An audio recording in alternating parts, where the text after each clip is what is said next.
नमस्कार दोस्तों, समर्पण सीरीज में आप सभी का बहुत बहुत स्वागत है। तो जैसा कि आप सभी को मालूम है कि एडुटेरिया के द्वारा बीपीएससी 71 प्रीलिम्स एग्जाम के लिए एक समर्पण सीरीज चलाया गया है, जो कि आपका इसमें सेट नंबर 5 को हम लोग डिस्कस करेंगे। तो इस सेट में आपको टोटल 150 मार्क्स का 150 प्रश्न होंगे, जो कि आपको हिंदी और इंग्लिश दोनों मीडियम में अवेलेबल है प्रश्न। लेकिन हम लोग इस वीडियो की सहायता से हिंदी मीडियम के प्रश्नों को सॉल्व करेंगे। जो भी दोस्त इंग्लिश मीडियम वाले होंगे उनके लिए यह प्रश्न का पीडीएफ जो है टेलीग्राम पे मिल जाएगा, और टेलीग्राम का जो लिंक है वो वीडियो के डिस्क्रिप्शन में दिया हुआ है। इससे पहले सेट 1 से लेकर 4 तक हम लोग डिस्कस कर चुके हैं, तो आप हमारे चैनल को विजिट कीजिए, स्टडी लूप, वहाँ एक प्लेलिस्ट बना हुआ है आपका बीपीएससी 71 टेस्ट सीरीज करके। वहाँ पे आपको सभी आपका एडुटेरिया का, खान सर का, सभी सर का जो है आपका टेस्ट सीरीज अवेलेबल हो जाएगा। क्योंकि आप सभी जानते हैं टेस्ट सीरीज का अपना एग्जाम पॉइंट ऑफ व्यू से काफ़ी इंपॉर्टेंट होता है। ठीक है, हर एक एग्जाम में अपना टेस्ट सीरीज का अपना महत्व है। तो चलिए सेट नंबर 5 हम लोग स्टार्ट करते हैं। पहला प्रश्न क्या है? रेगुलेटिंग एक्ट जो कि 1773 ईस्वी में आया था, उसके तहत गवर्नर जनरल की सहायता के लिए कितने सदस्य कार्यकारिणी परिषद का गठन किया गया था? तो गवर्नर जनरल की सहायता के लिए 4 सदस्यीय कार्यकारिणी परिषद का गठन हुआ था दोस्तों। तो 4 यानी ऑप्शन नंबर बी इसका करेक्ट आंसर होगा पहला प्रश्न का। और जान लीजिए कि जो बंगाल का गवर्नर था उसको इस रेगुलेटिंग एक्ट के तहत बंगाल का गवर्नर जनरल बना दिया गया। और जान लीजिए कि बम्बई एवं मद्रास के जो गवर्नर जनरल थे उनको आंशिक रूप से उनके अधीन कर दिया गया था। यह था रेगुलेटिंग एक्ट 1773 के संबंधित कुछ facts. So option number B इसका 4 सदस्य इसका राइट आंसर हो जाएगा। दूसरा नंबर का प्रश्न है कि किस अधिनियम द्वारा ईस्ट इंडिया कंपनी के कर्मचारियों को वेतन भारतीय राजस्व से देने की व्यवस्था की गई थी?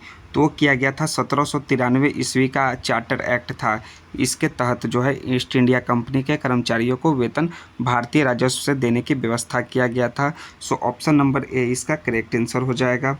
इस अधिनियम में यह भी प्रावधान किया गया था कि कंपनी के विशिष्ट अधिकारी को क्या है, वरिष्ठ जो अधिकारी हैं उनकी अनुमति के बिना भारत छोड़ने पर रोक लगाई जाए। ठीक है, ये भी इस अधिनियम में प्रावधान था। और इस अधिनियम द्वारा बंगाल के गवर्नर जनरल का प्रांतीय शासकों का नियंत्रण को बढ़ा दिया गया था। कौन सा था? ये 1793 का चार्टर्ड एक्ट था इस अधिनियम के तहत। तो ऑप्शन नंबर ए इसका राइट आंसर होगा। तीसरा नंबर का प्रश्न देखिए कि सुप्रीम कोर्ट जो कलकत्ता में है उसकी स्थापना के संबंध में निम्नलिखित कथनों पर विचार करें और उपरोक्त में से कौन से कथन सही हैं। ठीक है, पहला है कि कोलकाता में सुप्रीम कोर्ट की स्थापना जो है पिट्स इंडिया एक्ट 1784 के द्वारा की गई थी। तो जी नहीं दोस्तों, कलकत्ता में सुप्रीम कोर्ट की स्थापना रेगुलेटिंग एक्ट 1773 ईस्वी में आया था, उसके अंतर्गत की गई थी। और यह कोर्ट जो है 1774 ईस्वी में अस्तित्व में आया था। यह एक समान सिविल न्यायालय था जिसका क्षेत्राधिकार कलकत्ता तक सीमित था। इस प्रकार से पहला आपका स्टेटमेंट फॉल्स होगा। दूसरा स्टेटमेंट है कि लेमेस्टर इस सुप्रीम कोर्ट के पहले मुख्य न्यायाधीश थे। तो sir Elijah Impey supreme court के पहले मुख्य न्यायाधीश थे। क्या नाम है? Sir Elijah Impey. तो आपका दूसरा स्टेटमेंट भी फॉल्स होगा। तो ना तो एक सही है ना ही दो सही है। सो ऑप्शन नंबर डी आपका राइट आंसर है तीसरा नंबर के प्रश्न का। नेक्स्ट है 4 नंबर का प्रश्न। देखिए क्या है कि सूची 1 को सूची 1 में क्या है? प्रावधान दिया हुआ है, और सूची 2 में क्या दिया हुआ है? अधिनियम दिया हुआ है। उससे सुमेलित कीजिए तथा सूचियों के नीचे दिए गए कूट की सहायता से सही उत्तर का चयन कीजिए। एक तरफ है सूची 1 और दूसरे तरफ है सूची 2। तो क्या है आपका? ईस्ट इंडिया कंपनी के, पहले आप थोड़ा सा इसको शॉर्ट में कर लेते हैं ताकि अच्छा से दिखेगा। ठीक है, अब आपका क्या है? ईस्ट इंडिया कंपनी के व्यापारिक एकाधिकारों की पूर्णतः समाप्ति यह किस अधिनियम के तहत हुआ था? तो यह हुआ था 1833 के अधिनियम के तहत, यानी कि ए का 2 हो जाएगा आपका। दूसरा नंबर क्या है कि ईसाई मशीनरियों को भारत में प्रचार की अनुमति वो 1813 का अधिनियम के तहत मिला था। सिविल सेवकों की सीधी भर्ती प्रणाली की शुरुआत यह दोस्तों हुआ था आपका 1853 के अधिनियम में, यानी सी का 3। और लास्ट विभागीय प्रणाली को स्थापित किया गया 1861 का अधिनियम, यानी कि आपका डी का 4। तो 2, 1, 3, 4 देखिए कौन सा कूट में दिया हुआ है आपका। तो 2, 1, 3, 4 आपका कूट में बी में दिया हुआ है। तो बी इसका राइट आंसर हो जाएगा आपका 4 नंबर के प्रश्न का। 5वां नंबर का प्रश्न है कथन और रीजन से संबंधित प्रश्न है। ठीक है, तो कथन मतलब एसर्शन क्या दिया हुआ है आपका कि 1935 के भारत शासन अधिनियम के तहत केंद्र में उत्तरदायी सरकार की स्थापना हुई। तो कथन जो है आपका वो गलत है। क्या है दोस्तों, कथन वो जो है 1935 वाला जो है वो ये कथन गलत है। इसमें जो है ना कि केंद्र में हुआ था, केंद्र में द्वैत शासन की स्थापना हुई थी। ठीक है, एक अखिल भारतीय संघ की स्थापना की परिकल्पना की गई थी। इस प्रकार से यह आपका कथन जो है वो गलत है। और रीजन क्या दिया हुआ है कि प्रांतीय विधानसभा के प्रति उत्तरदायी मंत्री परिषद की सलाह पर गवर्नर को कार्य करना होता था। तो रीजन जो है वो आपका सही है, लेकिन जो कथन है वो आपका गलत है। तो आपका जो है option number D correct answer हो जाएगा। ए गलत है पर आर सही है 5 नंबर के प्रश्न का। नेक्स्ट है 6ठा नंबर का प्रश्न। देखिए क्या दिया हुआ है कि 1909 के मार्ले मिंटू सुधार के अंतर्गत वायसराय की कार्यकारिणी परिषद में नियुक्त होने वाले प्रथम भारतीय कौन थे। तो प्रथम भारतीय का नाम है सत्येंद्र सिन्हा प्रसाद। तो सत्येंद्र सिन्हा प्रसाद जो है ऑप्शन नंबर सी इसका करेक्ट आंसर हो जाएगा। और सत्येंद्र सिन्हा प्रसाद आगे चलकर वर्ष 1946 का वर्ष 1946 में भारतीय संविधान सभा के प्रथम अस्थाई अध्यक्ष रहे। क्या बने, अस्थाई अध्यक्ष बने थे। ठीक है, ये आप याद रखिएगा 1946 में आगे चलकर। So option number C Satyendra Prasad Sinha इसका राइट आंसर होगा। 7वां नंबर का प्रश्न है कि भारत शासन अधिनियम 1935 के तहत निम्नलिखित कथनों पर विचार करें और उपरोक्त में से कुल कितने कथन सही हैं। ठीक है, तो इसमें एक अखिल भारतीय परिसंघ के निर्माण की परिकल्पना की गई थी, जैसा कि हमने बताया 1935 भारत शासन अधिनियम के तहत। तो यह आपका कथन सही है। इस अधिनियम के अंतर्गत केंद्र और प्रांतों के बीच शक्तियों का विभाजन 3 सूचियों को बनाकर किया गया था। तो ये भी कथन पूर्णतः सही है। समवर्ती सूची में कुल 54 मद शामिल किए गए थे। तो क्या नाम है, समवर्ती सूची में कुल 54 मद नहीं दोस्तों, इसमें जो है 36 मद शामिल किए गए थे, 36। तो तीसरा नंबर का जो है आपका कथन वो गलत है। संघीय सूची के अधीन कुल 59 मद शामिल किए गए थे। तो ये भी आपका जो है स्टेटमेंट जो है वह सही है। तो केवल जो है 1, 2 और 4 कथन सही होंगे। तो इसमें से जो है आपके 3 कथन सही हैं। सो ऑप्शन नंबर आपका सी राइट आंसर है। 3 जो है आपके कथन सही हैं। 8वां है कि सर्वप्रथम किस भारतीय द्वारा संविधान सभा की मांग जो है व्यक्तिगत स्तर पर की गई थी। सर्वप्रथम किस भारतीय द्वारा, तो भारतीय का नाम है मनवेंद्र नाथ राय। मनवेंद्र नाथ राय के द्वारा जो है वो क्या कहते हैं, व्यक्तिगत स्तर पर संविधान सभा की मांग की गई थी। सो ऑप्शन नंबर ए इसका 8वां का राइट आंसर हो जाएगा। 9वां नंबर का प्रश्न है कि भारतीय संविधान निर्मात्री सभा के सदस्यों के चुनाव के लिए कितनी जनसंख्या को प्रति सदस्य के चुनने के लिए आधार बनाया गया था। तो बनाया गया था 10 लाख। क्या है, 10 लाख आपका आधार बनाया गया था। 10 लाख की जनसंख्या के आधार पर सदस्यों का निर्वाचन किया गया था। तो इस प्रकार से आपका right answer option number C होगा 9वां नंबर के प्रश्न का। 10वां नंबर का प्रश्न है कि रिक्त स्थान की पूर्ति विकल्पों में दिए गए उचित शब्द के आधार पर कीजिए। संविधान निर्मात्री सभा के अंतर्गत मौलिक अधिकार समिति के अध्यक्ष बनाए गए थे। तो कौन बनाए गए थे, वो बनाए गए थे सरदार वल्लभ भाई पटेल। भारतीय संविधान निर्मात्री सभा के अंतर्गत सरदार वल्लभ भाई पटेल मौलिक अधिकार समिति के अध्यक्ष बनाए गए। सो ऑप्शन नंबर बी 10 का करेक्ट आंसर हो जाएगा। 11 नंबर का प्रश्न है कि सूची 1 में समिति और सूची 2 में समिति के अध्यक्ष को सुमेलित कीजिए और सूचियों के नीचे दिए गए कूट की सहायता से सही उत्तर का चयन कीजिए। तो सूची 1 में आपका दिया हुआ है झंडा समिति। तो झंडा समिति के अध्यक्ष कौन थे दोस्तों, तो झंडा समिति के अध्यक्ष थे डॉक्टर राजेंद्र प्रसाद। तो ए का 2 हो जाएगा। दूसरा है उद्देशिका समिति, इसके अध्यक्ष जवाहरलाल नेहरू थे। तो बी का 1 हो जाएगा। प्रेस दीर्घा समिति, इस समिति के अध्यक्ष कौन थे, उषा नाथ सेन। सो आपका सी का 4 हो जाएगा। और लास्ट बचा अल्पसंख्यक समिति, इसके जो है अध्यक्ष वो सरदार वल्लभ भाई पटेल थे, यानी कि डी का 5। तो 2, 1, 4 और 5 देखिए कौन सा कूट में सही उत्तर है। तो 2, 1, 4, 5 जो है आपका कूट नंबर सी में है। तो सी इसका करेक्ट आंसर हो जाएगा। जी चलिए 12 नंबर का प्रश्न देखते हैं। ये आपका रहा इंग्लिश मीडियम से रिलेटेड प्रश्न। तो जैसा कि बताएं कि इंग्लिश मीडियम और हिंदी मीडियम से सहित जो आपका PDF है एक में, वो आपको टेलीग्राम पे मिल जाएगा और टेलीग्राम का लिंक जो है वीडियो के डिस्क्रिप्शन में दिया हुआ है। तो चलिए 12 नंबर का प्रश्न क्या है कि भारतीय संविधान सभा में प्रांतों से 236 सदस्य चुने गए थे। कौन से कथन सही है वो आपको बताना है। तो ये जो है 236 सदस्य नहीं दोस्तों, इसमें जो है 229 सदस्य चुने गए थे। तो ऑप्शन नंबर आपका पहला तो कथन वो गलत हो जाएगा। भारतीय रियासतों से 70 सदस्य भारतीय संविधान सभा में चुने गए थे। तो भारतीय रियासत से सदस्य सही चुने गए थे, यह जो है पूर्णतः सत्य है। तो पहला आपका सत्य है, लेकिन दूसरा जो है पहला जो है असत्य है और दूसरा सत्य है, तो केवल 2 आपका राइट आंसर होगा, पहला गलत होगा। तो केवल 2 ऑप्शन नंबर 20 का राइट आंसर है। 236 सदस्य नहीं दोस्तों, 229 सदस्य चुने गए थे, याद रखिएगा। भारतीय संविधान सभा में प्रांतों से 229 सदस्य चुने गए थे। संविधान दिवस कब मनाया जाता है?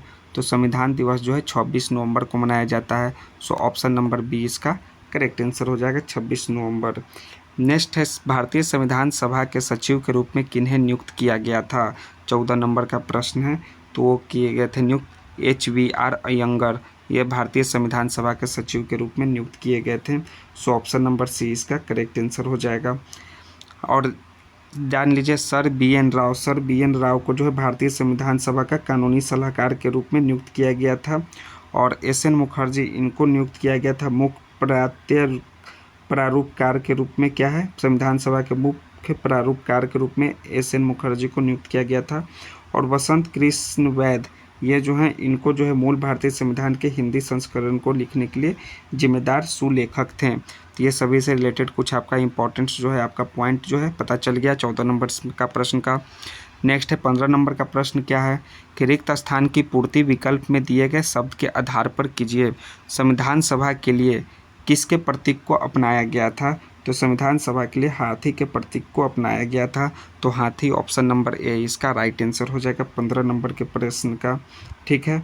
नेक्स्ट है 16 नंबर के, भारतीय संविधान का संरक्षक किसे कहा जाता है? तो भारतीय संविधान का संरक्षक जो है न्यायपालिका को कहा जाता है। तो न्यायपालिका यानी ऑप्शन नंबर सी इसका करेक्ट आंसर हो जाएगा 16 नंबर के प्रश्न का। 17 नंबर का प्रश्न देखिए कि भारतीय संविधान में समवर्ती सूची का प्रावधान किस देश के संविधान से प्रेरित होकर ग्रहण किया गया है? समवर्ती सूची, तो यह जो है ऑस्ट्रेलिया, किस देश से प्रेरित होकर? ऑस्ट्रेलिया देश से प्रेरित होकर इसे ग्रहण किया गया है समवर्ती सूची का प्रावधान। सो 17 नंबर का ऑप्शन नंबर 20 का राइट आंसर हो जाएगा। 18 है कि निम्नलिखित कथनों पर विचार कीजिए, उपरोक्त में से कुल कितने कथन सही हैं? तो कितने कथन सही हैं वो आप देखिए। पहला है, भारतीय संविधान की संघात्मक प्रणाली दक्षिण अफ्रीका से ली गई है दोस्तों। तो यह जो है दक्षिण अफ्रीका से नहीं, कनाडा के संविधान से ग्रहण किया गया है। ठीक है, कनाडा। तो पहला आपका जो है कथन फॉल्स हो जाएगा। संविधान के आपातकालीन उपबंध जर्मनी के वाइमर संविधान से लिए गए हैं दोस्तों। तो जो है उपबंध जो है जर्मनी के वाइमर संविधान से लिए गए हैं, तो ये आपका कथन सही है। संविधान में स्वतंत्रता, समानता और बंधुत्व के विचार रूस के संविधान से लिए गए हैं। ठीक है, तो यह जो है रूस से नहीं लिए गए हैं, यह दोस्तों फ्रांस से। कहाँ से? फ्रांस से यह जो है लिया गया है। तो ये आपका दूसरा नंबर, तीसरा फॉल्स है, पहला फॉल्स है और तीसरा फॉल्स है। लास्ट देखिए, भारतीय संविधान में राज्य की नीति के निर्देशक तत्व को आयरलैंड के संविधान से लिया गया है। तो ये सही है दोस्तों, आयरलैंड के संविधान से लिया गया है। तो केवल आपका 2 और 4 जो है वो आपका सही है, 1 और 3 जो है वो गलत है। तो केवल जो है 2 कथन सही होंगे। तो 2 कथन यानी ऑप्शन नंबर 20 का करेक्ट आंसर हो जाएगा 18 नंबर के प्रश्न का। नेक्स्ट है 19 नंबर का प्रश्न को देखिए। 19 नंबर का प्रश्न है कि रिक्त स्थान की पूर्ति विकल्प में दिए गए उचित शब्द के आधार पर कीजिए।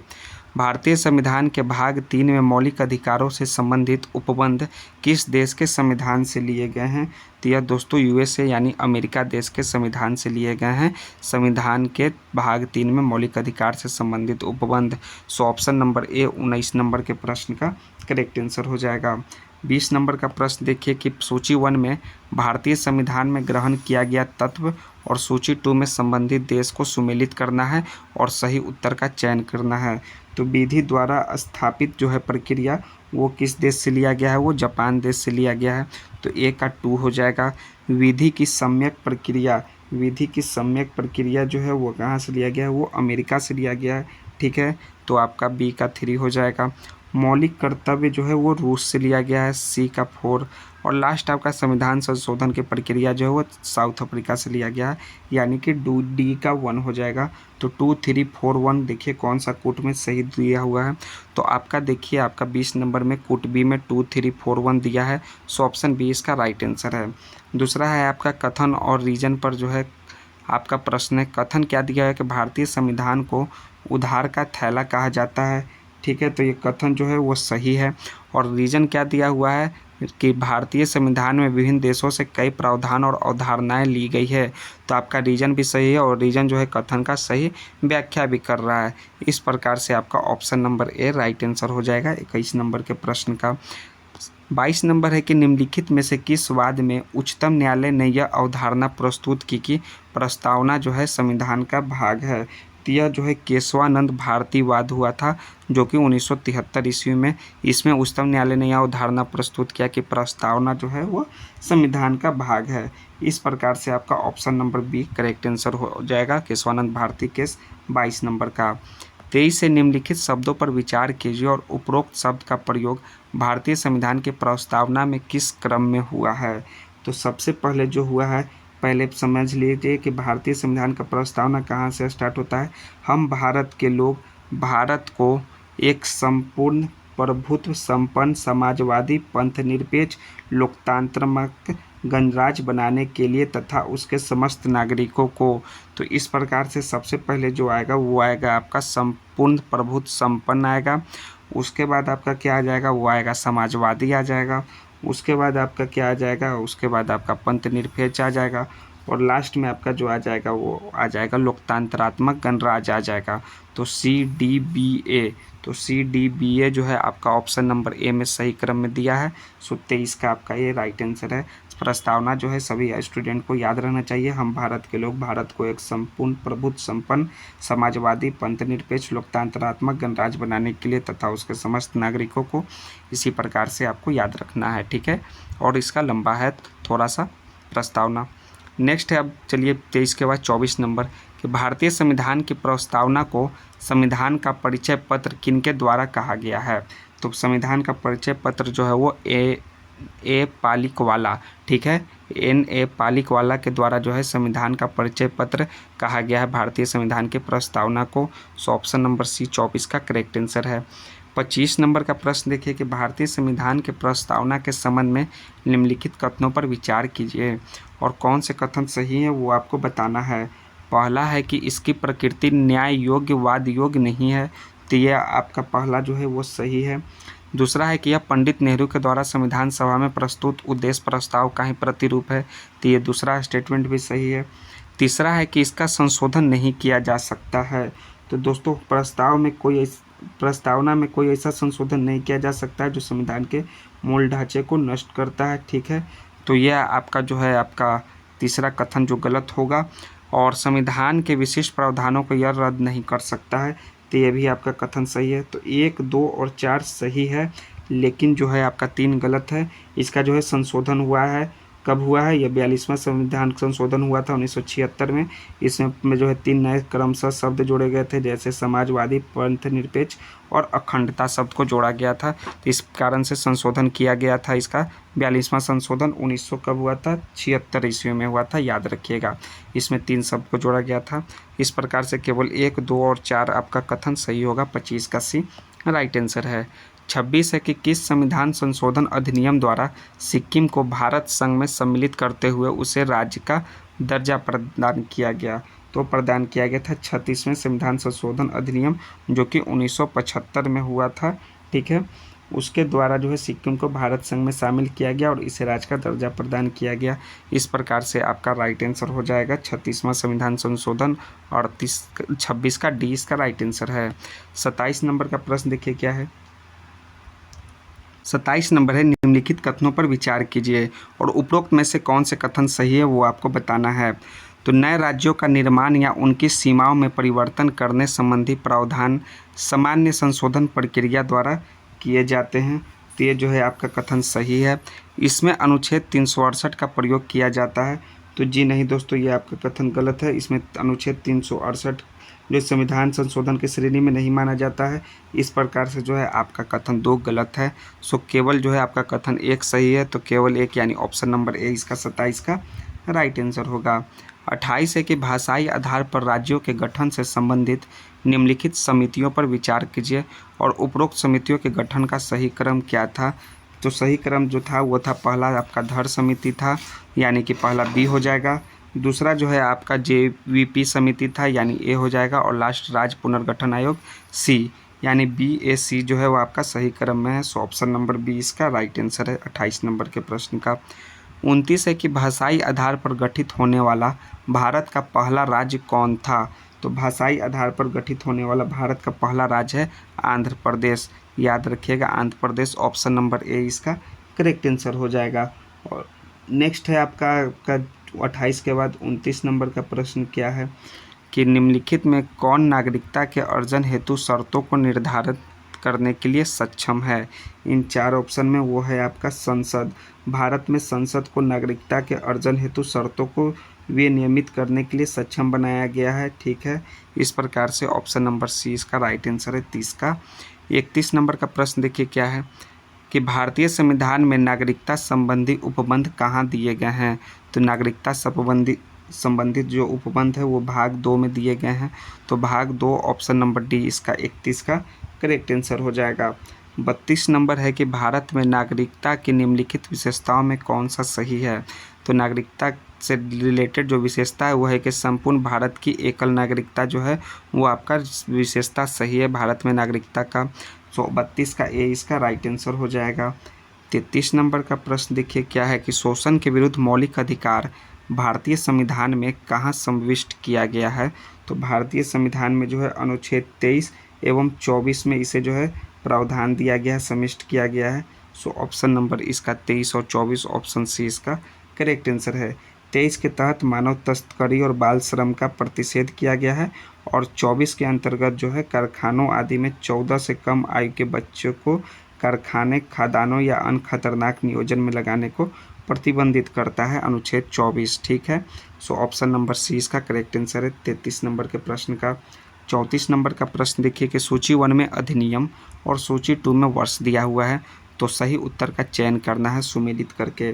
तो पहला है कि बाल रोजगार अधिनियम जो कि आपका 1938 में आया था। ठीक है, तो आपका बाल रोजगार अधिनियम 1938 में आया। सो आपका डी का आपका 1 हो जाएगा, ये आप याद रखिए। दूसरा है कारखाना अधिनियम। कारखाना अधिनियम जो है वो 1948 में आया था, तो आपका ए का 2 हो जाएगा।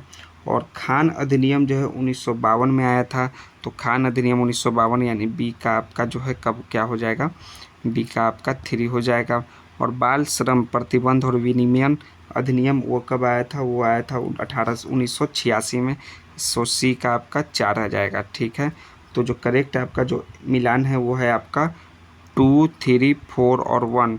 तो 2, 3, 4 और 1 जो है आपका कूट बी में दिया हुआ है, तो कूट बी इसका राइट आंसर है ऑप्शन नंबर बी। ठीक है, प्रश्न नंबर 35 का। प्रश्न नंबर 34 के बाद 35 देखिए कि निजता के अधिकार को किस वाद में सर्वोच्च न्यायालय ने मौलिक अधिकार की श्रेणी में शामिल किया है। निजता का अधिकार, तो यह जो है आपका पुट्टुस्वामी वाद, पुट्टुस्वामी केस जो हुआ था, इसमें जो है निजता के अधिकार को सर्वोच्च न्यायालय ने मौलिक अधिकार की श्रेणी में शामिल किया है। सो ऑप्शन नंबर आपका जो है सी इसका करेक्ट आंसर हो जाएगा। और यह जो है पुट्टुस्वामी वाद कब हुआ था, यह हुआ था 2007 में। ठीक है, ऑप्शन सी 35 का राइट आंसर है। 36 नंबर है निम्नलिखित कथनों पर विचार कीजिए और उपरोक्त में से कौन से कथन सही हैं। तो पहला है आपका कि भारत की नई शिक्षा नीति 2020 शिक्षा के सार्वभौमिकरण का प्रावधान करता है, तो यह कथन सही है शिक्षा नीति से रिलेटेड। और भारत सरकार ने वर्ष 2002 ईस्वी में राइट टू एजुकेशन के अधिकार को पारित किया था। तो जी नहीं दोस्तों, 2002 में जो है इसे राइट टू एजुकेशन को पारित नहीं किया था, यह 2009 में पारित किया था। कब किया था राइट टू एजुकेशन को, 2009 में। तो ये आपका स्टेटमेंट फॉल्स हो जाएगा, तो केवल एक कथन सही है, तो ऑप्शन नंबर ए इसका राइट आंसर है, केवल एक। 36 के बाद 37 नंबर का प्रश्न देखिए क्या है कि रिक्त स्थान को पूर्ति विकल्प में दिए गए उचित शब्द के आधार पर कीजिए। अनुच्छेद 22 का 4 के तहत निवारक निरोध से निरुद्ध व्यक्ति को कितने माह से अधिक नज़रबंद नहीं किया जा सकता है। यदि रखा जाता है तो उसे सलाहकार बोर्ड से अनुमति लेनी होगी। तो जो है 3 माह, कितना 3 माह। ठीक है, तो 3 माह से अधिक नज़रबंद नहीं रखा जा सकता है। सो ऑप्शन बी इसका राइट आंसर है 37 नंबर के प्रश्न का। 38 है फिर प्रावधान और अनुच्छेद दिया हुआ है सूची 1 और सूची 2 में, उसको सुमेलित करना है। ठीक है, तो सूची पहला है कि आपका धार्मिक संस्थाओं के प्रबंधन का अधिकार, तो ये आपका किस में है दोस्तों, ये है आपका अनुच्छेद 26 में है, तो आपका एक आपका 2 हो जाएगा। ठीक है, दूसरा आपका क्या दिया हुआ है, राज्य द्वारा पूर्णतः वित्त पोषित संस्थानों में धार्मिक शिक्षा देने पर प्रतिबंध, ये जो है आपका अनुच्छेद 28 में दिया हुआ है, तो बी का 3 हो जाएगा। विशेष संस्कृति, भाषा और लिपि को संरक्षित करने का अधिकार जो है वो किस अनुच्छेद में दिया हुआ है, वो अनुच्छेद 29 में दिया है, तो सी का 4। और लास्ट आपका बच्चा अपने विवेकानुसार धार्मिक आचरण करने और प्रचार करने की स्वतंत्रता, वो आपका हो जाएगा अनुच्छेद 25 यानी कि 1। तो डी का 1 2 3 4 1 कौन सा कूट में सही आंसर है आपका 2 3 4 1 जो है आपका कूट बी में राइट आंसर हो जाएगा 38 नंबर के प्रश्न का। 39 है आपका कथन और रीजन से संबंधित प्रश्न कि कथन दिया हुआ है कि 44वें संविधान संशोधन अधिनियम द्वारा संपत्ति के अधिकार को मौलिक अधिकार की श्रेणी से हटा दिया गया है, तो यह कथन जो है वो आपका सही है। और रीजन क्या है कि संपत्ति का अधिकार अब संवैधानिक अधिकार है, तो यह जो है संवैधानिक अधिकार है, लेकिन जो है वो आपका जो है कथन जो है आपका जो है कारण सही व्याख्या नहीं कर रहा है। तो ए और आर दोनों सही है, परंतु आर जो है ए का सही व्याख्या नहीं है। सो ऑप्शन नंबर बी 39 नंबर के प्रश्न का राइट आंसर है असर्शन और रीजन से संबंधित प्रश्न का। 40 नंबर है कि भारतीय संविधान के अनुच्छेद 32 के तहत कुल कितने प्रकार की रीट याचिका का उल्लेख किया गया है, तो कुल जो है आपका कितने 5 प्रकार के जो है रीट याचिका का उल्लेख किया गया है। सो ऑप्शन नंबर सी 40 नंबर के प्रश्न का करेक्ट आंसर है। और 5 जो है रीट याचिका हैं वो इस प्रकार हैं, आप याद रखिए, लिखेंगे नहीं। पहला है बंदी प्रत्यक्षीकरण, ठीक है। दूसरा आपका क्या हो जाएगा रीट, वो हो जाएगा आपका परमादेश। तीसरा आपका क्या हो जाएगा, वो उत्प्रेषण। चौथा आपका क्या हो जाएगा, प्रतिषेध लेख। और पाँचवा हो जाएगा अधिकार परीक्षा लेख। ये आपके 5 जो हैं वो रीट याचिका का उल्लेख किया गया अनुच्छेद 32 के तहत। ऑप्शन सी 40 का राइट आंसर है। 41 नंबर है कि निम्नलिखित में से किस रीट याचिका के अंतर्गत वैसा व्यक्ति भी याचिका दाखिल कर सकता है जो पीड़ित नहीं है। जो पीड़ित नहीं है किसका, अधिकार परीक्षा का, वो भी रीट जो है वो याचिका के अंतर्गत जो है वो याचिका दाखिल कर सकता है, ठीक है। तो अधिकार परीक्षा इसका राइट आंसर है ऑप्शन नंबर बी 41 नंबर के प्रश्न का। कुल कितने रीट हैं, 5 रीट हैं, ये आप याद रखिए। 41 के बाद 42 नंबर का प्रश्न देखना है, निम्नलिखित मूल अधिकारों के किस संवर्ग में अस्पृश्यता के रूप में किए गए भेदभाव के विरुद्ध संरक्षण समाविष्ट हैं। 42 नंबर का प्रश्न है वो है आपका समानता का अधिकार, ठीक है। किस संवर्ग में, समानता के अधिकार में जो है अस्पृश्यता के रूप में किए गए भेदभाव के विरुद्ध संरक्षण समाविष्ट है।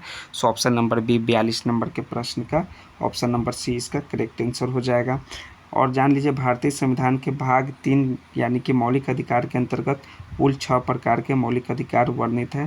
पहला समानता का अधिकार, दूसरा स्वतंत्रता का अधिकार, तीसरा शोषण के विरुद्ध अधिकार, चौथा धार्मिक स्वतंत्रता का अधिकार, पाँचवा अल्पसंख्यकों के लिए संस्कृति एवं शिक्षा का अधिकार, ठीक है। और छठा जो आपका लास्ट हो गया वो हो गया आपका संवैधानिक उपचारों का अधिकार। ये 6 जो हैं आपके मौलिक अधिकार हैं। 43 नंबर है कि भारतीय संविधान का कौन सा भाग कल्याणकारी राज्य के आदर्श की घोषणा करता है, तो वो करता है भाग 4 जो है कल्याणकारी राज्य के आदर्श का घोषणा करता है। सो ऑप्शन नंबर डी इसका राइट आंसर है 43 नंबर के प्रश्न का। नेक्स्ट है 44 नंबर का प्रश्न कि भारतीय अधिनियम के लागू होने का सही क्रम क्या है। पहला है भूमि सुधार अधिनियम, तो भूमि सुधार अधिनियम जो है वो कब लागू हुआ था, वो हुआ था आपका 1951 में, ठीक है। हम लोग पहले देखते हैं कब कब ये लागू हुआ था, उसके बाद सही क्रम में बनाएंगे। न्यूनतम वेतन या परिश्रमिक अधिनियम ये कब हुआ था, ये हुआ था 1948 में लागू, ठीक है। और समान पारिश्रमिक अधिनियम जो है वो कब लागू हुआ था, वो 1976 में हुआ था। और मातृत्व लाभ अधिनियम जो है वो आपका 1961 में लागू हुआ था। तो पहले आपका हो जाएगा 1948 यानी कि आपका हो जाएगा पहले बी हो जाएगा, उसके बाद हो जाएगा 1951 ए, फिर उसके बाद डी हो जाएगा 1961 और लास्ट आपका 1976 सी। तो बी ए डी सी जो ऑप्शन नंबर सी में दिया हुआ है सही क्रम में। सो ऑप्शन नंबर सी 44 का राइट आंसर है। 45 है रिक्त स्थान का पूर्ति करना है नीचे दिए गए विकल्पों में से कि माता पिता और वरिष्ठ नागरिकों के भरण पोषण एवं कल्याण अधिनियम वर्ष में पारित किए गए, तो वर्ष 2007 में पारित किया गया था यह अधिनियम। सो ऑप्शन नंबर बी 45 का राइट आंसर होगा। 46 है कि अंतर्राष्ट्रीय शांति और सुरक्षा का संवर्धन करने की बात किस अनुच्छेद में है। अंतर्राष्ट्रीय शांति और सुरक्षा का संवर्धन जो है अनुच्छेद 51 में है। ठीक है, अनुच्छेद 51 आप याद रखिए। सो ऑप्शन नंबर सी इसका करेक्ट आंसर हो जाएगा। नेक्स्ट है आपका 47 नंबर का प्रश्न कि भारत के संविधान के भाग 6 में अंतर्विष्ट प्रावधान के संदर्भ में निम्नलिखित में से कौन से सही हैं। 47 नंबर के प्रश्न का तो पहला है कि वे न्यायालय द्वारा परिवर्तनीय होंगे। तो दोस्तों जो पहला जो है वो गलत होगा, वो न्यायालय द्वारा जो है परिवर्तनीय नहीं होंगे। ठीक है, सो ऑप्शन नंबर जो है आपका पहला गलत है कथन। वे किसी भी न्यायालय द्वारा परिवर्तनीय नहीं होंगे, तो ये आपका सही है। वे इस भाग में अधिकथित सिद्धांत राज्य के द्वारा कानून बनाने को प्रभावित करेंगे, तो ये भी सही है। तो पहला गलत है, 2 और 3 सही है। तो 2 और 3 यानी ऑप्शन नंबर डी 47 नंबर के प्रश्न का राइट आंसर हो जाएगा। नेक्स्ट है 48 की समान नागरिक संहिता यूसीसी का उपबंध संविधान के किस अनुच्छेद में है। तो यूसीसी का जो है उपबंध वो संविधान के जो है अनुच्छेद 44 में, किसमें, अनुच्छेद 44। तो ऑप्शन नंबर आपका सी करेक्ट आंसर हो जाएगा। नेक्स्ट है 49 के गरीब लोगों के लिए निःशुल्क विधिक सहायता का उपबंध किस अनुच्छेद में है। तो यह जो है अनुच्छेद जो है 39 के ए में है, किसमें, 39 के ए में निःशुल्क विधि सहायता का उपबंध किया गया है गरीब लोगों के लिए। सो 49 का ए इसका करेक्ट आंसर हो जाएगा। नेक्स्ट है 50 नंबर का प्रश्न देखिए, भारतीय संविधान में मूल कर्तव्यों का उपबंध किस वर्ष समाहित किया गया था। तो यह किया गया था दोस्तों 1976 ईस्वी में। कब, 78 नहीं, 1976 ईस्वी में मूल कर्तव्यों का उपबंध समाहित किया गया भारतीय संविधान में। सो ऑप्शन नंबर बी 50 का करेक्ट आंसर होगा। 51 है निम्नलिखित में से किस संविधान संशोधन को लघु संविधान की संज्ञा दिया गया है। तो वह है 42वां संविधान संशोधन जो कि 1976 ईस्वी में हुआ था। ये लघु संविधान की संज्ञा दिया गया है 42वां संविधान संशोधन को। ऑप्शन डी इसका 51 का राइट आंसर होगा। 52 है कि सहकारी समितियों का प्रावधान करने वाला उपबंध किस संविधान संशोधन में जोड़ा गया था। तो यह जोड़ा गया था 97वां संविधान संशोधन में सहकारी समितियों का प्रावधान करने वाला उपबंध। तो 97वां यानी ऑप्शन नंबर सी 52 का राइट आंसर होगा। 53 है कि भारतीय संविधान में संशोधन करने का उपबंध संविधान के किस भाग में समाहित किया गया है। तो यह जो है भाग आपका 10-20 में, यानी ऑप्शन नंबर डी इसका राइट आंसर है। भाग 20 में जो है भारतीय संविधान में संशोधन करने का उपबंध समाहित किया गया है। ऑप्शन डी 53 का करेक्ट आंसर होगा। 54 नंबर है कि निम्नलिखित में से कौन सी भारत में संसदीय शासन प्रणाली की विशेषता है। ठीक है, ये 4 में से कौन सा संसदीय शासन प्रणाली की विशेषता है। वह है आपका प्राइम मिनिस्टर और जो है मंत्रिपरिषद। ठीक है, यह जो है आपका प्राइम मिनिस्टर और मंत्रिपरिषद जो है वो आपका संसदीय शासन प्रणाली के, ये आपका 54 नंबर का प्रश्न है। तो है आपका लोकसभा के प्रति सामूहिक जिम्मेदारी जो है आपका भारत में संसदीय शासन प्रणाली की विशेषता है। सो ऑप्शन नंबर आपका सी राइट आंसर है।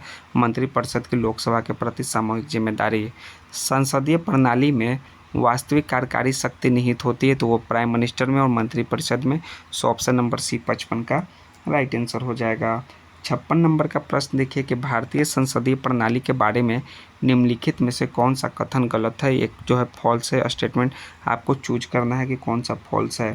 पहला है कि प्रधानमंत्री सरकार का मुखिया था, यह कथन सही है। राष्ट्रपति राज्य का मुखिया होता है, यह भी आपका कथन सही है।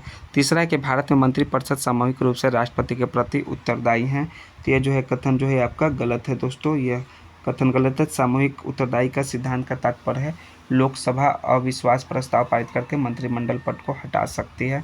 सो ऑप्शन यह जो है लोकसभा के प्रति उत्तरदायी होता है, ना कि राष्ट्रपति के प्रति उत्तरदायी, तो ये आपका फॉल्स है। और मंत्रिमंडल मंत्रिपरिषद का एक हिस्सा, ये आपका सही है। तो ऑप्शन नंबर सी जो है वो गलत है भारतीय संसद प्रणाली के संबंध में। 57 है निम्नलिखित में से कौन सा संसदीय शासन प्रणाली का दोष है। तो है शक्तियों का पृथकीकरण के खिलाफ जो है वो संसदीय शासन प्रणाली का दोष है। सो ऑप्शन नंबर डी इसका 57 का राइट आंसर हो जाएगा। 58 नंबर का प्रश्न देखिए क्या है, निम्नलिखित युग्मों पर विचार करिए और नीचे दिए गए युग्मों में से कितने युग्म सही हैं। तो पहला है संसदीय प्रणाली, शक्तियों का पृथकीकरण और राष्ट्रपति प्रणाली और शक्तियों का विलय। ये 4 युग्म दिए हैं, तो उपरोक्त में से कोई सही नहीं है दोस्तों। सो ऑप्शन नंबर आपका डी राइट आंसर हो जाएगा 58 नंबर के प्रश्न का। नेक्स्ट है 59 है कि छाया कैबिनेट की अवधारणा मुख्य रूप से कहाँ पाई जाती है। तो छाया कैबिनेट यानी कि शैडो मिनिस्ट्री जो है वो कहाँ पाई जाती है अवधारणा, ये पाई जाती है यूके में, यूनाइटेड किंगडम में। सो ऑप्शन नंबर सी इसका 59 का करेक्ट आंसर हो जाएगा। ठीक है, शैडो कैबिनेट। नेक्स्ट है 60 नंबर की निम्नलिखित में से कौन सी विशेषता यह दर्शाती है कि भारत में एक संघीय प्रणाली है। तो स्वतंत्र न्यायपालिका जो है एक ऐसी विशेषता है कि यह दर्शाती है कि भारत में एक संघीय प्रणाली है। सो ऑप्शन नंबर बी 60 नंबर के प्रश्न का राइट आंसर हो जाएगा। 61 है कि भारतीय संविधान की कौन सी अनुसूची संघ और राज्यों के बीच शक्तियों का वितरण करती है। कौन सा अनुसूची है जो संघ और राज्यों के बीच शक्तियों का वितरण करती है, वो है आपका स्वतंत्र, वो है 7वीं अनुसूची। तो 7वीं अनुसूची में 3 सूचियां हैं, एक है संघ सूची, राज्य सूची और समवर्ती सूची। यही जो है आपका संघ और राज्यों के बीच शक्तियों का वितरण करती है। सो ऑप्शन बी इसका 61 का करेक्ट आंसर हो जाएगा। 62 है निम्नलिखित में से कौन सी भारतीय संघवाद की विशेषता नहीं है, ये आप ध्यानपूर्वक पढ़िए।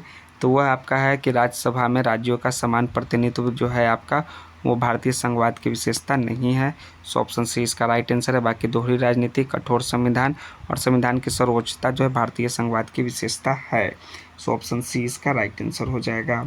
नेक्स्ट है आपका 63 नंबर की निम्नलिखित युग्मों पर विचार कीजिए।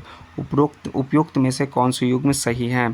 पहला है आपका संघीय सरकार, दूसरा है संविधान कठोर या लचीलापन हो सकता है, ये गलत है। एकात्मक सरकार, कठोर संविधान, यह भी आपका कथन गलत है। तो उपरोक्त में से कोई भी कथन सही नहीं है। सो ऑप्शन नंबर डी इसका राइट आंसर हो जाएगा 63 नंबर के प्रश्न का, जैसा कि आपको एडुटेरिया के सॉल्यूशन के हिसाब से हम बता रहे हैं। 64 है कि निम्नलिखित में से कौन भारत के संविधान में राज्य सूची में शामिल नहीं है। तो राज्य सूची में जो शामिल नहीं है, पुलिस शामिल है, जेल शामिल है, कानून और व्यवस्था शामिल है, लेकिन मुद्रा जो है वो भारत के संविधान के राज्य सूची में शामिल नहीं है। सो 64 का डी इसका करेक्ट आंसर हो जाएगा। नेक्स्ट है 65 नंबर का प्रश्न, देखिए क्या है। यदि आपातकाल की घोषणा लागू होती है तो कौन सा अनुच्छेद संसद को राज्य सूची के किसी भी मामले के संबंध में कानून बनाने का अधिकार देता है। तो वह अनुच्छेद 250, ठीक है, यह अधिकार देता है कानून बनाने का। सो ऑप्शन बी 65 का करेक्ट आंसर होगा। नेक्स्ट है 66 नंबर यानी 66 नंबर का प्रश्न, निम्नलिखित का मिलान करें। सूची 1 में समिति है और सूची 2 में जो है गठन का वर्ष दिया गया है। तो सरकारी आयोग, तो सरकारी आयोग का जो गठन हुआ था वो हुआ था 1983 ईस्वी में, तो आपका ए का आपका 2 हो जाएगा। दूसरा है राजमन्नार आयोग, इसका गठन 1969 में यानी कि आपका 3 हो जाएगा। पुंछी आयोग का जो गठन हुआ था वो 2007 में, और लास्ट अंतर्राज्यीय परिषद का जो गठन हुआ था वो हुआ था आपका 1990 में, यानी 2314। तो 2314 जो है आपका ऑप्शन नंबर बी में दिया हुआ है कूट में, तो बी इसका कूट करेक्ट आंसर है 66 का।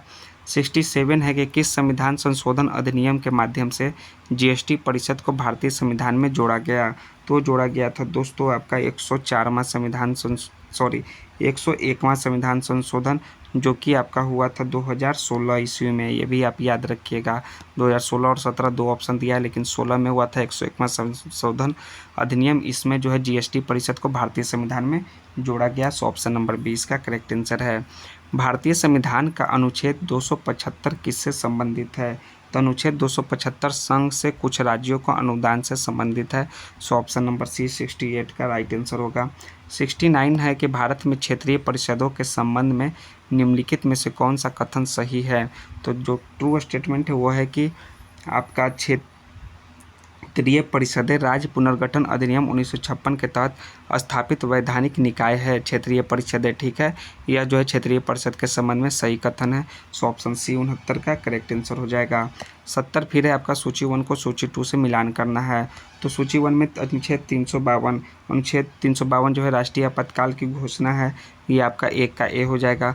अनुच्छेद 355 जो है आपका राज्यों की रक्षा करना संघ का कर्तव्य है, यानी कि बी का 3 हो जाएगा। अनुच्छेद 356 वो है आपका राष्ट्रपति शासन से संबंधित है। और लास्ट अनुच्छेद 365, यदि राज्य सरकार के निर्देशों का पालन करने में विफल रहा तो राष्ट्रपति शासन लगाया जा सकता है। तो 1324, तो 1324 कौन सा कूट में दिया हुआ है। तो कूट बी में आपका कूट डी दिया हुआ है 1324, तो कूट डी जो है आपका करेक्ट आंसर हो जाएगा 70 नंबर के प्रश्न का।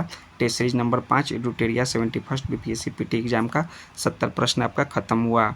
71 नंबर का प्रश्न देखिए कि भारतीय संविधान के किस भाग में आपातकाल का प्रावधान शामिल है।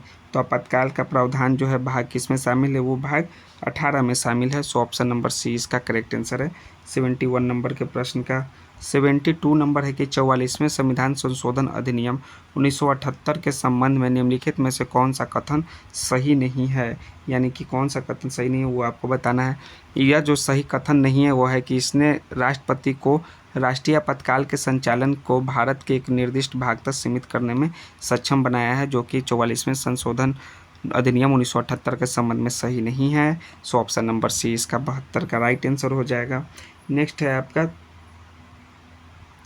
73 नंबर का प्रश्न। देखिए क्या है कि संसद द्वारा अनुमोदित होने के बाद भारत में राष्ट्रीय आपातकाल कितने समय तक जारी रह सकता है। तो भारत में जो है 6 महीने तक, कितने 6 महीने तक जो है आपातकाल जारी रह सकता है। सो ऑप्शन नंबर बी इसका करेक्ट आंसर हो जाएगा। हर 6 महीने पर संसद की मंजूरी से इसे अनिश्चित काल तक बढ़ाया जा सकता है, ये आप याद रखिए। किसी राज्य में राष्ट्रपति शासन अनुच्छेद 356 जो है राष्ट्रपति शासन उल्लेखित है अनुच्छेद 356 में, उसको अधिकतम कितनी अवधि के लिए बढ़ाया जा सकता है।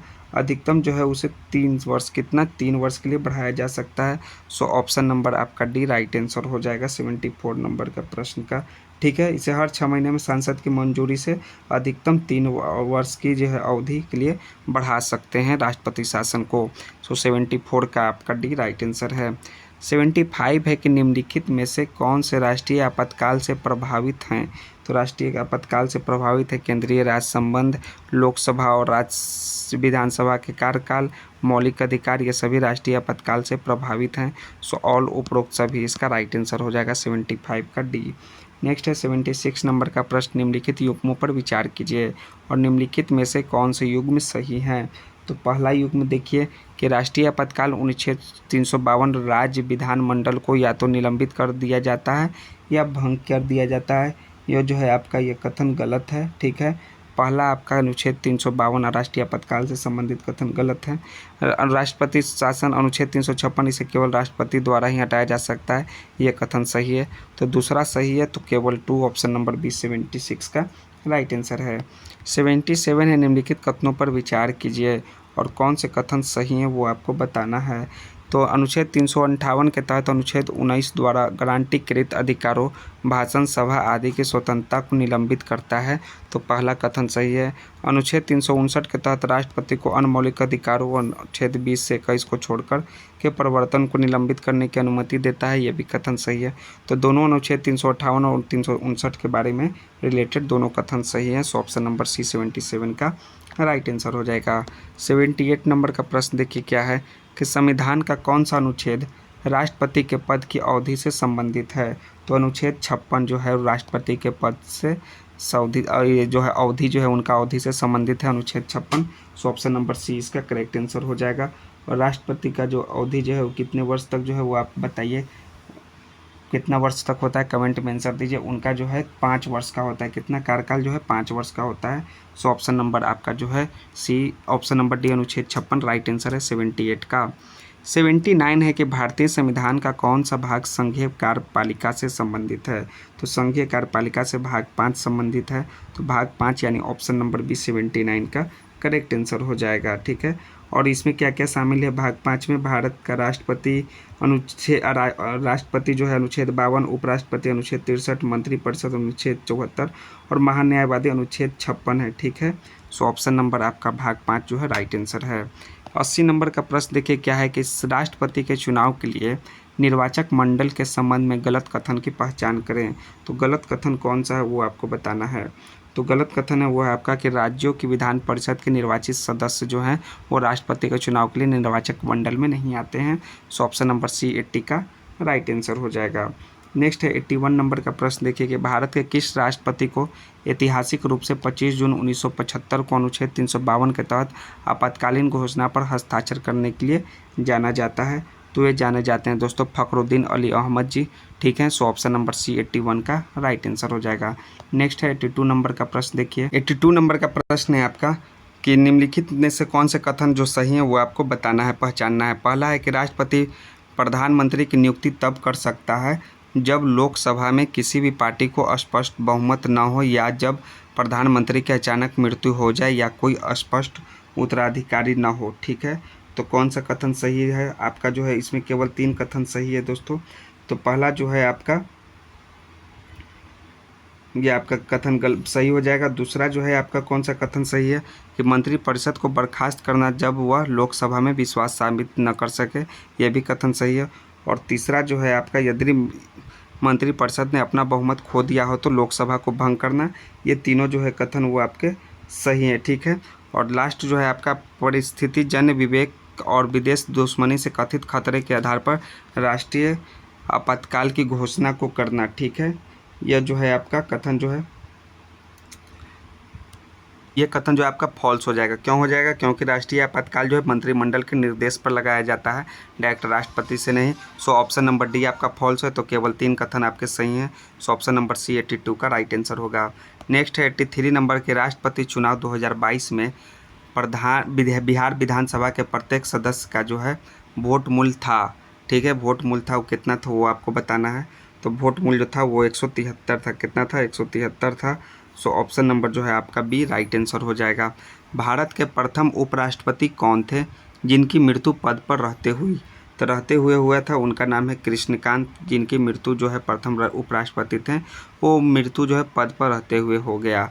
84 का सी इसका राइट आंसर हो जाएगा। नेक्स्ट है 85 नंबर का प्रश्न, देखिए क्या है। 85 के निम्नलिखित में से कौन सा कथन सही नहीं है? तो सही नहीं है वो है आपका उपराष्ट्रपति की नियुक्ति भारत के राष्ट्रपति के द्वारा किया जाता है, ये आपका कथन सही नहीं है। अनुच्छेद 66 में कहा गया है कि उपराष्ट्रपति का चुनाव संसद के सदस्यों द्वारा अनुपातिक आरक्षण प्रणाली एवं एकल संक्रमणीय मत प्रणाली द्वारा किया जाता है। बाकी अन्य जो सभी कथन हैं वो आपके सत्य हैं। तो जो गलत कथन है ऑप्शन सी है, 85 का सी राइट आंसर होगा। 86 है कि भारत के उपराष्ट्रपति के रूप में जगदीप धनखड़ का क्रमांक है। तो जगदीप धनखड़ का जो क्रमांक है वो 14वां है। कैवा है? 14वां है।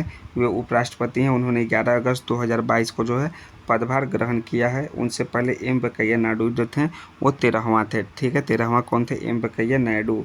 सो ऑप्शन नंबर आपका सी राइट आंसर हो जाएगा, 14वां, ठीक है। और जान लीजिए कि अनुच्छेद 64 के अनुसार राज्यसभा के पदेन सभापति भी वे होते हैं उपराष्ट्रपति। कौन सा? अनुच्छेद 64, ठीक, उसके अनुसार। भारत के प्रधानमंत्री हैं, तो भारत के प्रधानमंत्री हैं, कितने कथन सही है वो आपको बताना है। वास्तविक कार्यकारी प्राधिकारी हैं, सही है। मंत्रिपरिषद का वास्तविक प्रमुख भी है। सरकार का प्रमुख भी नियुक्ति के समय वो संसद का सदस्य नहीं भी हो सकता है, ये भी सही है। तो सही कथनों की संख्या जो है वो उपरोक्त सभी है। सो ऑप्शन नंबर डी 87 का करेक्ट आंसर होगा। 88 है कि प्रधानमंत्री राज्य के जहाज के कप्तान हैं, यह कथन किसका है? तो प्रधानमंत्री राज्य के जहाज के कप्तान है, यह कथन जो है वो मुनरो का कथन है। सो ऑप्शन नंबर ए 88 का राइट आंसर होगा।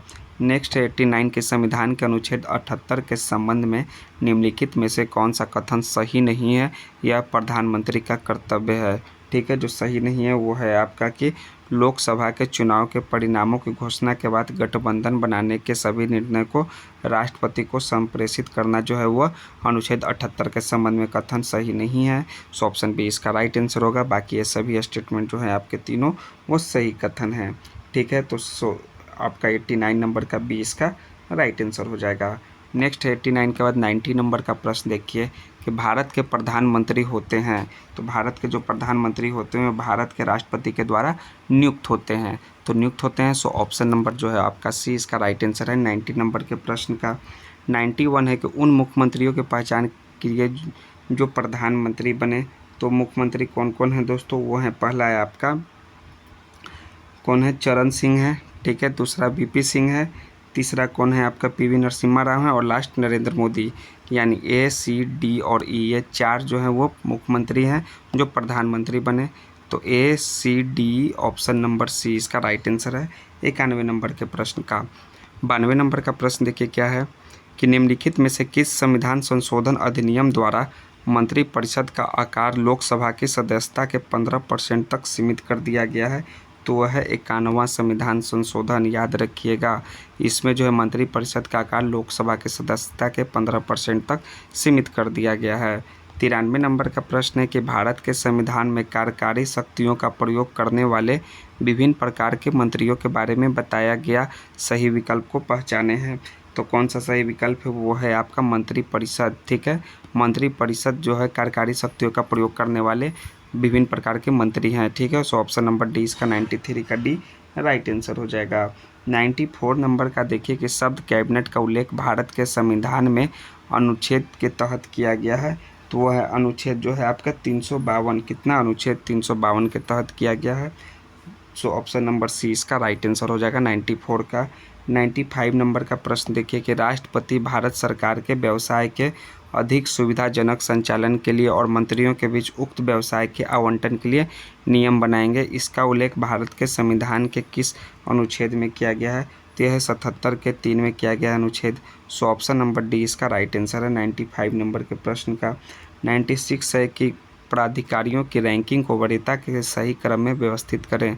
पहला है पूर्व राष्ट्रपति, दूसरा प्रधानमंत्री, तीसरा संघ के कैबिनेट मंत्री और चौथा भारत के मुख्य न्यायाधीश। तो सबसे पहले जो हो जाएंगे वो हो जाएंगे आपके कौन हो जाएंगे इस हिसाब से, प्रधानमंत्री, उसके बाद जो है पूर्व राष्ट्रपति, उसके बाद जो है आपके भारत के मुख्य न्यायाधीश और लास्ट संघ के कैबिनेट मंत्री। तो BADC इसका सही मिलान है जिस आपका दिया हुआ है क्वेश्चन में, उस हिसाब से ऑप्शन नंबर बी 96 का। बाकी वरीयता क्रम में सबसे पहले आपके जो प्रेसिडेंट आते हैं, दूसरे पर आपके जो हैं उपराष्ट्रपति आते हैं, तीसरे पर जो है आपके प्रधानमंत्री आते हैं, ये आप याद रखिए, और चौथे पर अपने अपने राज्य के राज्यपाल आते हैं। 97 है कि सबसे शक्तिशाली कैबिनेट समिति कौन सी है, तो सबसे शक्तिशाली कैबिनेट समिति का नाम है राजनीतिक मामलों पर कैबिनेट समिति, जो कि सबसे शक्तिशाली होती है। तो 97 का बी इसका राइट आंसर हो जाएगा। 98 नंबर का प्रश्न है कि कैबिनेट समितियों के संबंध में निम्नलिखित कथनों पर विचार करें और कितने कथन सत्य हैं वो आपको बताना है। तो इसमें जो है पहला वे संवैधानिकतर निकाय हैं, तो वे संवैधानिकतर निकाय हैं ये आपका सही है। वे लोकसभा अध्यक्ष द्वारा स्थापित किए जाते हैं, तो नहीं दोस्तों, ये जो लोकसभा अध्यक्ष द्वारा नहीं बल्कि भारत के प्रधानमंत्री द्वारा स्थापित किए जाते हैं, तो ये दूसरा फॉल्स है। इसके सदस्यों में कैबिनेट और गैर कैबिनेट मंत्री शामिल हो सकते हैं, ये सही है। इसका नेतृत्व प्रधानमंत्री यानी प्राइम मिनिस्टर करते हैं, ये भी सही है। तो 1, 2 और 3 जो है वो सही है आपके कथन है, तो केवल 3 ऑप्शन नंबर सी इसका राइट आंसर है। 99 नंबर का प्रश्न देखिए सेट नंबर 5 का समर्पण सीरीज का। वर्तमान में भारत सरकार में कितनी कैबिनेट समितियां हैं, तो वर्तमान में भारत सरकार में जो है टोटल 8 कैबिनेट समितियां हैं। तो 8 कैबिनेट समितियां का तो हम लिखेंगे नहीं, लेकिन आप जान लीजिए। पहला कैबिनेट समिति है आपका राजनीतिक मामलों की कैबिनेट समिति, दूसरा आर्थिक मामलों की कैबिनेट समिति, तीसरा है कैबिनेट की नियुक्ति समिति, चौथा है कि संसदीय मामलों की कैबिनेट समिति, पाँचवा है आपका कि सुरक्षा पर कैबिनेट समिति, छठा है आवास पर कैबिनेट समिति, सातवां है निवेश और विकास पर कैबिनेट समिति, और लास्ट आपका जो 8 समिति है, आठवां है रोजगार और कौशल विकास पर कैबिनेट समिति, और सबसे जो ताकतवर है राजनीतिक मामलों की कैबिनेट समिति है, नंबर 1 पे वो रहता है। इस प्रकार से 8 कैबिनेट समिति, ऑप्शन नंबर डी 99 का राइट आंसर होगा। 100 नंबर का प्रश्न देखिए क्या है। 100वां नंबर का प्रश्न, दिए गए विकल्पों में से किस कैबिनेट समिति की अध्यक्षता प्रधानमंत्री नहीं करते हैं, वो आपको बताना है। किस कैबिनेट समिति की अध्यक्षता प्रधानमंत्री नहीं करते हैं, वो है आपका संसदीय मामलों पर जो कैबिनेट समिति होता है उसकी अध्यक्षता प्रधानमंत्री नहीं करते हैं। सो ऑप्शन नंबर 100 का राइट आंसर हो जाएगा। नेक्स्ट है 101 नंबर की। 1937 के बिहार विधानसभा चुनाव में कुल कितने सीटें विशिष्ट क्षेत्रों जैसे व्यवसाय, उद्योग, भूस्वामी, शिक्षक आदि के लिए सुरक्षित थी। तो 1937 में वो पूछ रहा है, तो 1937 में जो है कुल 13 सीटें, ठीक है, वो विधानसभा जो चुनाव हुआ था बिहार में, वो 13 सीटें जो सुरक्षित की गई थी, ठीक है, विशिष्ट क्षेत्रों के लिए। सो ऑप्शन नंबर बी 101 का करेक्ट आंसर है। 102 नंबर का प्रश्न है, निम्नलिखित में से कौन सा कथन स्वतंत्र भारत के पहले बिहार विधानसभा चुनाव 1952 के संदर्भ में सही है।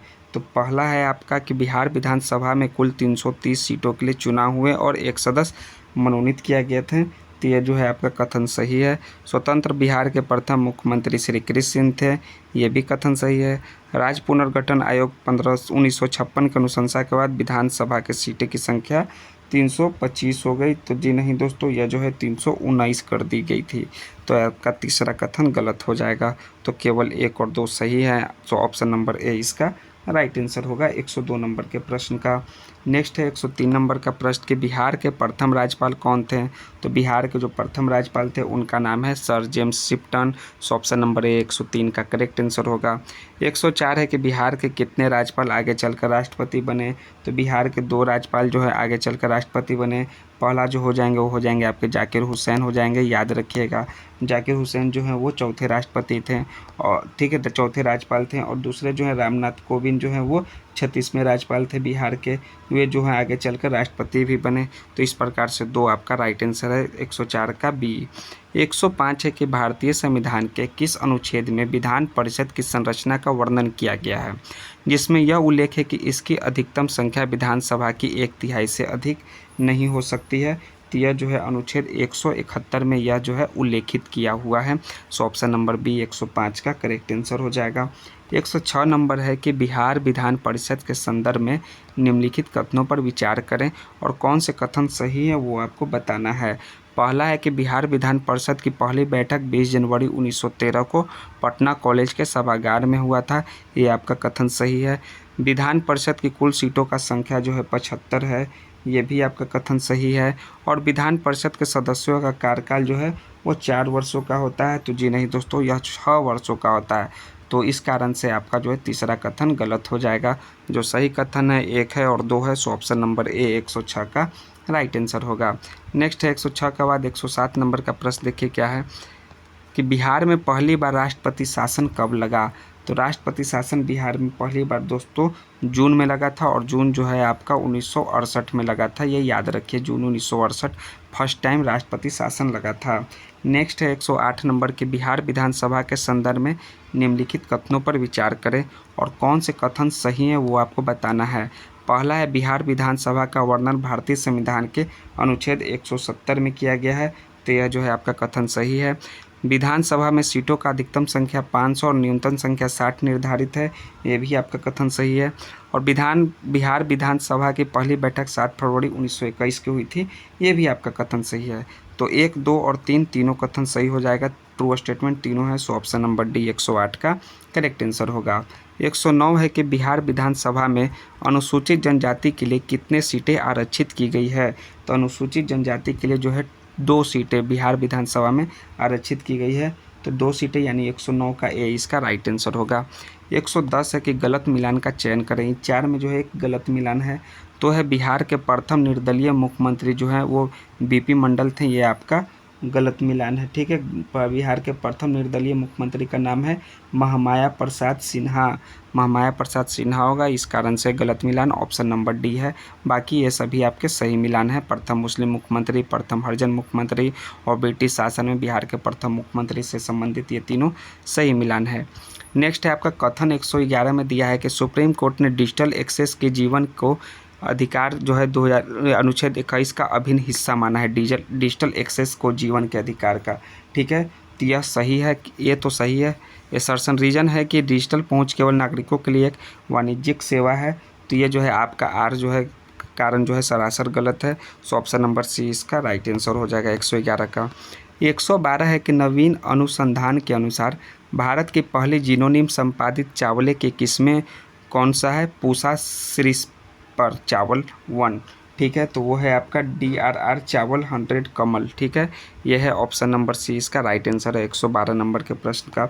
113 है करेंट अफेयर से संबंधित कि नीरज चोपड़ा ने 2025 के डायमंड लीग में कितनी दूरी तक भाला फेंककर दूसरा स्थान प्राप्त किया है। तो है आपका 90.25 मीटर की दूरी तक फेंककर जो है अपना भाला को दूसरा स्थान प्राप्त किया था डायमंड लीग में। सो ऑप्शन सी 113 का राइट आंसर होगा। 114 है कि 2027 फीफा महिला विश्व कप की मेज़बानी कौन सा देश करेगा।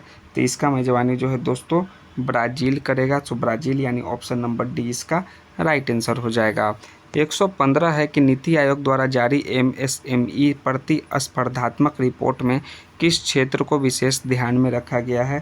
तो इसमें दोस्तों जो है कपड़ा, ऑटो और रसायन, इन क्षेत्रों को जो है ध्यान में रखा गया है MSME प्रतिस्पर्धात्मक रिपोर्ट में। सो ऑप्शन नंबर सी 115 का करेक्ट आंसर होगा। 116 है कि कालेश्वरम लिफ्ट सिंचाई परियोजना किस नदी पर स्थित है। तो यह जो है गोदावरी नदी पर स्थित है। सो ऑप्शन नंबर सी इसका करेक्ट आंसर होगा। 117 है कि निम्न में से किसे भारत का पहला पूर्ण साक्षर राज्य घोषित किया गया है। तो इसमें जो है मिजोरम को जो है भारत का पहला पूर्ण साक्षर राज्य घोषित किया गया है। सो ऑप्शन नंबर बी इसका मिजोरम करेक्ट आंसर हो जाएगा। नेक्स्ट है आपका कि 117 के बाद 18 नंबर कि टेक इट डाउन एक्ट किस देश ने पास किया है। टेक इट डाउन एक्ट जो है अमेरिका द्वारा पारित किया गया कानून है। सो ऑप्शन नंबर सी इसका करेक्ट आंसर हो जाएगा। इसका उद्देश्य डिजिटल प्लेटफॉर्म्स और अवैध आपत्तिजनक और गैर सहमति वाली सामग्री को हटाना। ठीक है, टेक इट डाउन एक्ट्स का मुख्य उद्देश्य यही है। सो अमेरिका द्वारा जारी किया गया ऑप्शन नंबर सी 118 का राइट आंसर है। वन डे वन जीनोम पहल का उद्देश्य क्या है? वन डे वन जीनोम पहल का उद्देश्य प्रतिदिन एक सूक्ष्म जीव का जीनोम विश्लेषण करना। सो 119 का सी इसका राइट आंसर होगा। 120 नंबर का प्रश्न क्या है कि नीति आयोग की एमएसएमई प्रतिस्पर्धात्मक रणनीति के बारे में विचार करें और सत्य कथन को पहचान करें। तो पहला आपका क्या है कि भारत में एमएसएमई का जीडीपी में योगदान 30% से अधिक हो गया है, तो ये आपका कथन सही है दोस्तों। दूसरा कथन है कि रिपोर्ट में क्लस्टर आधारित दृष्टिकोण और डिजिटल मार्केटिंग को प्रोत्साहन की सिफारिश की गई है, तो यह एमएसएमई प्रतिस्पर्धात्मक रणनीति के बारे में गलत कथन है। ठीक है, भारत में 6G सेवाओं के विकास और परीक्षण की प्रक्रिया प्रारंभ हो चुकी है, लेकिन 2026 तक इन सेवाओं का वाणिज्यिक तौर पर शुरू होना असंभव है और विशेषज्ञों के अनुसार जो है 6G सेवाएं 2030 के आसपास आम जनता के लिए उपलब्ध हो सकती है। तो दूसरा जो है आपका फॉल्स होगा। तीसरा है कि भारत में एमएसएमई के लिए फंडिंग आवश्यकताओं की 90% पूर्ति हो रही है। तो जी दोस्तों, ये आपका जो कथन 3 सही है। सो केवल जो है आपका 1 और 3 सही आंसर होगा। ठीक है, तो 1 और 3 जो है आपका सही आंसर होगा। सो ऑप्शन नंबर जो है आपका कौन सा सही है? 1। ठीक है, इसमें 1 और 2 दिया हुआ है, यहाँ 3 होगा। सो ऑप्शन नंबर ए इसका राइट आंसर हो जाएगा 120 का। 121 है कि हाल ही में खबरों में रहा गोल्डन डोम का संबंध किस देश से है? तो गोल्डन डोम का जो संबंध है वो किस देश से, वो है आपका दोस्तों इजराइल, संयुक्त राज्य अमेरिका। ठीक है, किस देश से है दोस्तों? फटाफट दोस्तों 125 नंबर संयुक्त राज्य अमेरिका से। किससे है दोस्तों? संयुक्त राज्य अमेरिका से। सो ऑप्शन नंबर ए इसका राइट आंसर हो जाएगा। ठीक है, 122 है कि संबंधित नीति परिवर्तनों का ध्यान में रखते हुए विचार करें। ठीक है, तो विचार करना है आपका कौन सा आपका कथन सही है। अब भारत में जाति आधारित जनगणना डिजिटल रूप में की जाएगी। ठीक है, तो ये आपका जो है कथन जो है वो आपका सही है। दूसरा है कि यह निर्णय केंद्र सरकार द्वारा सुप्रीम कोर्ट के आदेश पर लिया गया है। ठीक है, तो ये आपका कथन जो है गलत है। यह जो निर्णय केंद्र सरकार के द्वारा लिया गया है, सुप्रीम कोर्ट का कोई आदेश नहीं था। पिछली पूर्ण जो है जातिगत जनगणना 1931 में हुई थी, तो यह 1931 का जो जनगणना वो अंतिम पूर्ण जातिगत जनगणना थी। ये आपका सही है। तो 1 और 3 सही होगा। सो ऑप्शन नंबर ए इसका भी राइट आंसर हो जाएगा 122 नंबर के प्रश्न का। 123 नंबर का प्रश्न देखिए क्या है कि वेब शिखर सम्मेलन 2025 के बारे में कथन को देखें और कथन कौन से सही हैं। यह भारत के जीडीपी में रचनात्मक अर्थव्यवस्था की भूमिका को दर्शाता है, तो ये आपका जो है कथन सही है। भारत ने रचनात्मक तकनीकी संस्थान की स्थापना किया, तो ये भी आपका कथन सही है। इसका आयोजन दिल्ली में हुआ था, तो इसका आयोजन मुंबई में हुआ था दोस्तों, तो ये आपका तीसरा कथन गलत है। तो वेब शिखर सम्मेलन के बारे में 1 और 2 कथन सही हैं। सो ऑप्शन नंबर ए 123 का राइट आंसर है। 124 है कि 6G तकनीक के संबंध में विचार करें कि भारत में अब तक 6G पेटेंट दाखिल करने में शीर्ष 6 देशों में है, तो ये आपका कथन जो है वो आपका सही है। 6G सेवाएं 2026 तक चालू हो जाएगी, तो नहीं दोस्तों 2030 तक इसका लक्ष्य हो सकता है, चालू हो सकती है। तो दूसरा गलत है। भारत का फोकस दूर दराज इलाकों में ब्रॉडबैंड एक्सेस पर है, तो ये भी कथन सही है। तो 1 और 3 कथन सही है। तो ऑप्शन नंबर ए इसका भी 124 का राइट आंसर होगा। 125 है कि AI आधारित ATM के संदर्भ पर विचार करें। AI आधारित ATM और कौन से कथन सत्य है वो आपको बताना है कि यह मशीन सोने की बिक्री करती है, तो ये आपका कथन जो है वो आपका सही है, सोने की बिक्री करती है। यह अंतर्राष्ट्रीय मानकों के अनुसार कार्य करती है, ये भी आपका कथन सही है। कथन 3 है इसे भारतीय रिजर्व बैंक ने विकसित किया, तो जी नहीं दोस्तों ये कथन गलत है। यह जो है RBI के द्वारा विकसित नहीं किया गया, इसे एक निजी स्टार्टअप फर्म, उसका नाम है गोल्ड सिक्का प्राइवेट लिमिटेड ने तैयार किया है। तो तीसरा गलत है। तो केवल 1 और 2 सही है। तो ऑप्शन नंबर ए 125 का भी करेक्ट आंसर होगा।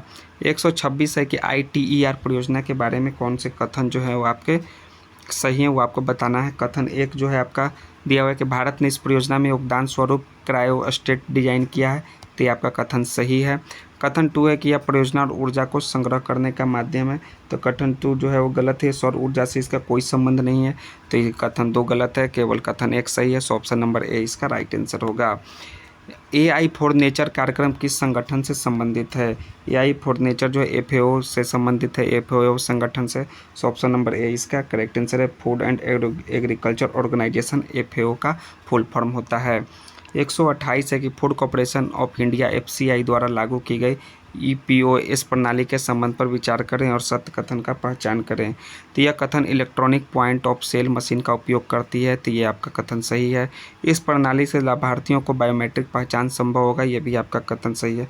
तो जो दोनों सही हो जाएंगे कथन, सो ऑप्शन नंबर सी 128 का राइट आंसर होगा। 129 नंबर का प्रश्न देखिए क्या है कि अंतर्राष्ट्रीय उष्णकटिबंधीय कृषि अनुसंधान संस्थान का मुख्यालय कहाँ स्थित है? तो इसका मुख्यालय जो है दोस्तों वो हैदराबाद में स्थित है। सो 129 का ये इसका राइट आंसर होगा। 130 है कि भारत में टेच फॉर इक्विटी इंडेक्स यानी TOFEI किस उद्देश्य से शुरू किया गया है? इसका जो प्रमुख उद्देश्य है वो है डिजिटल समावेशन, ठीक है, इसका मुख्य उद्देश्य है। सो ऑप्शन नंबर इसका भी राइट आंसर हो जाएगा 130 का। 131 है ऑपरेशन हॉक 2025 किससे संबंधित था? तो ऑपरेशन हॉक जो है वो किससे संबंधित था? वो था आपका बाल तस्करी से संबंधित था। सो ऑप्शन नंबर इसका सी राइट आंसर हो जाएगा 131 का। 132 है कि गोल्डन ड्रैगन 2025 किसका संयुक्त अभ्यास था? तो गोल्डन आपका ड्रैगन जो है वो आपका चीन का और किसका वियतनाम का जो है संयुक्त अभ्यास था। सो ऑप्शन नंबर सी 132 का करेक्ट आंसर हो जाएगा। 133 है भारतीय राष्ट्रीय महिला आयोग NCW ने किस संस्था के साथ मिलकर महिला सुरक्षा हेतु समझौता किया है? तो उस संस्था का नाम है फ्यूचर शिफ्ट लैब्स के साथ मिलकर महिला सुरक्षा हेतु समझौता किया है NCW ने। सो ऑप्शन नंबर सी 133 का करेक्ट आंसर होगा। 134 है कि देश का पहला Atlas of water bodies of Bihar किस विभाग की साझेदारी से बनाया गया है? तो यह बनाया गया है ग्रामीण विकास विज्ञान और पर्यावरण विभाग के साझेदारी से Atlas of water bodies of Bihar विभाग बनाया गया है। सो ऑप्शन नंबर डी इसका राइट आंसर हो जाएगा। बिहार में प्रधानमंत्री जनमान योजना का उद्देश्य क्या है? तो जनमन योजना का उद्देश्य है जनजातीय लोगों को आवास उपलब्ध कराना। सो ऑप्शन नंबर सी इसका राइट आंसर है 135 का। 136 है कि बिहार का पहला पैसेंजर टर्मिनल किस नीति के अंतर्गत बनाया जा रहा है? तो वो बनाया जा रहा है गति शक्ति परिवहन नीति के अंतर्गत बिहार का पहला पैसेंजर टर्मिनल। ये सभी करंट अफेयर से रिलेटेड हॉट पॉइंट्स है। ऑप्शन नंबर सी इसका राइट आंसर हो जाएगा दोस्तों। 137 है कि भारत में डॉल्फिन जनगणना 2025 के संदर्भ में निम्नलिखित कथनों पर विचार करें और कौन से कथन जो है आपका सही है, नीचे कूट दिया गया है वो आपको बताना है। तो बिहार में भारत के कुल डॉल्फिन का लगभग 35% हिस्सा है, ये आपका कथन सही है। इस अनुमान रिपोर्ट में देश की 15 नदियों का सर्वेक्षण किया गया है। तो जी नहीं दोस्तों, इसमें 15 नदियों का सर्वेक्षण नहीं 28 नदियों का सर्वेक्षण किया गया था, तो दूसरा फॉल्स है। उत्तर प्रदेश में सबसे अधिक डॉल्फिन पाई गई है, उसके बाद बिहार का स्थान है। तो यह जो है आपका कथन सही है दोस्तों। तो 1 और 3 इसका सही है, तो 1 और 3 ऑप्शन नंबर बी इसका कथन राइट आंसर होगा 137 का। 138 नंबर का प्रश्न देखिए क्या है कि शुगर बोर्ड के गठन के बारे में कथनों पर विचार करें और कौन से कथन सही है वो आपको बताना है। शुगर बोर्ड के गठन के बारे में, तो यह बोर्ड केवल निजी स्कूलों में गठित होगा। तो यह आपका जो है 138 का, यह आपका कथन जो है आपका गलत है। इसका उद्देश्य बच्चों में टाइप 2 डायबिटीज़ और मोटापे के प्रति जागरूकता फैलाना है। तो ये आपका स्टेटमेंट जो है वो सही है। तो केवल 2 स्टेटमेंट सही है। सो ऑप्शन नंबर जो है आपका बी 138 का राइट आंसर हो जाएगा। 139 है कि बिहार में लागू की गई 4% आरक्षण नीति के संदर्भ में निम्नलिखित कथनों पर विचार कीजिए और सत्य कथन का पहचान कीजिए। यह नीति केवल दृष्टिबाधित दिव्यांगों पर लागू होगा। तो नहीं दोस्तों, यह जो कथन है वो आपको गलत है। दूसरा, यह नीति सभी 4 श्रेणियों के दिव्यांगों को शामिल करती है, ये आपका सही है। इसका लाभ राज्य और केंद्र सरकार के कार्यालयों में दिया जाएगा, ये भी कथन सही है। तो 2 और 3 जो है वो सत्य कथन है 4% आरक्षण नीति के संदर्भ में। So option C option number A इसका राइट आंसर है 2 और 3। 139 के बाद 140 नंबर का प्रश्न है प्रतिशत के अनुसार बिहार में बच्चों के हेल्थ कार्ड योजना के अंतर्गत स्वास्थ्य कार्ड बनाने में भारत में किस स्थान पर है? तो स्वास्थ्य कार्ड बनाने में भारत में दोस्तों 2nd रैंक पर है। सो ऑप्शन नंबर आपका बी राइट आंसर हो जाएगा द्वितीय। 140 के बाद 141 नंबर का प्रश्न आपका मैथ और रीजनिंग से संबंधित कुछ प्रश्न है।